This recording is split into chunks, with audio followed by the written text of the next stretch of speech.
Welcome back. Okay. Hey, what's up? All right. So we got everything set up. We downloaded it, installed MySQL. You got a little taste of the database. But now, Master David over here is going to walk you through some of the nitty gritty and kind of explain to you what a relational database is, just so you have a better sense of what we're actually dealing with. Yeah, so let's go here into SQL Pro, and you see here in the left-hand column, we have all these tables. And in the tables, we have different, if we click content, if we see inside them, we'll have different things in here. But if we look at the structure, there's different fields that they call them.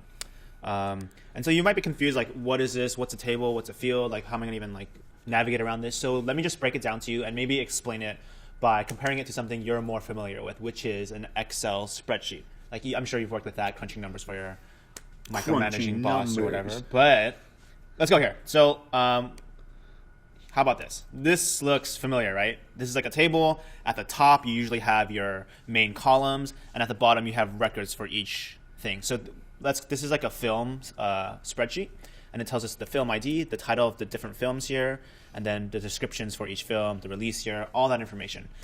So this whole kind of worksheet, this spreadsheet, we call that a table. That's like the equivalent of this. In fact, it is this. we just downloaded it and made it into a spreadsheet. It's this film table. So when we come here, we'll see the fields here, and this correlates to the top row and the different columns, the column titles, right? The headings. So film ID is a film ID there. And when you look at content, it looks a little bit more like similar to the spreadsheet, right? At the top, you have the column headings that tell you what the category is for every record below it. And then you have the actual records here. So just to give you a little bit of terminology, again, a table is like this spreadsheet, this big spreadsheet that houses all this data about a particular subject. And then within that table, there are two main things, columns and rows, right? Columns are these things, and those are like the category, like headings. And then the rows are the individual like records or data that corresponds to the headings. Like one unit. So it could be a customer, it could be a film title. There will be a lot of different tables that in the databases that you're using for like different actions people do. So let's say like for one that we're going to be looking at later, it's like movie rentals. So each time someone rents a movie, it's going to create a new row in that table with all the information about that rental. And so each row will have all the same columns of information. Exactly.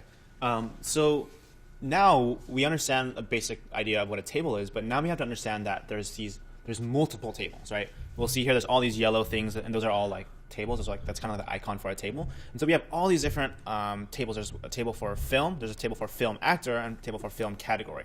And so what that kind of does is we typically don't want one huge table with all this information. Let's say like the film, we want to break it up into different kind of main ideas, main categories, or even the customers. That will be like a separate table. We don't want to have one table that has all the customer information and then all the film information and then all the address information. That'd be like a huge table. And they're also kind of not related, right? Like a customer might not be related to all these films. And so you want to kind of separate those out. And so we have separate tables, but they all can be tied together usually. So through unique values, unique key values. So typically in each table, they'll have a row ID. So number 1, number 2, number 3, number 4, and that's kind of like that unique film's ID. So if we're talking about Affair Prejudice, that film over here, we can talk about it with its title, but maybe there'll be another film called Affair Prejudice that's by a different director. There's multiple titles like that. But how do you know which film is the film that you want to talk about? And so it's more accurate to talk about the film ID because that's unique to that film. Film 4 is different from film 8. Even though they might have the same title, they might have the same actors, but they're different films. And so each row will have a unique ID for it.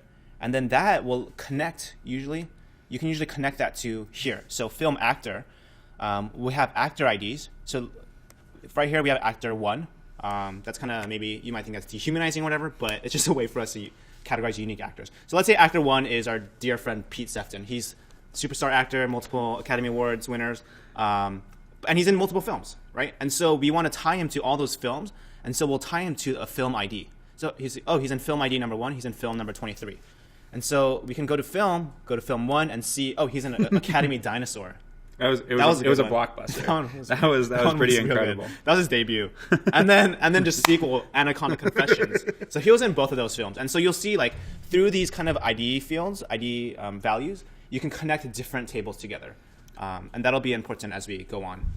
Yeah, and so because when we're running a query, like it would be very easy if we just wanted to just use the actor table, or like let's just use the film table. If we just wanted to pull information about one given film from this table, it wouldn't be very hard. But where you're actually going to make a huge difference is where you're able to find out a lot of information about that film by connecting it to the rental table and how many times that film's been rented, and how much money that we've earned from that film. And we can't have that all in one table, so that's why you use these queries to connect different tables and pull out the valuable information. What? Wait, next lecture we're going to be talking about vocab, right? Like some basic vocab. Like what is a query? We throw that term out, but people might not know what that is, right? Should we explain that? Let's do a vocab lecture.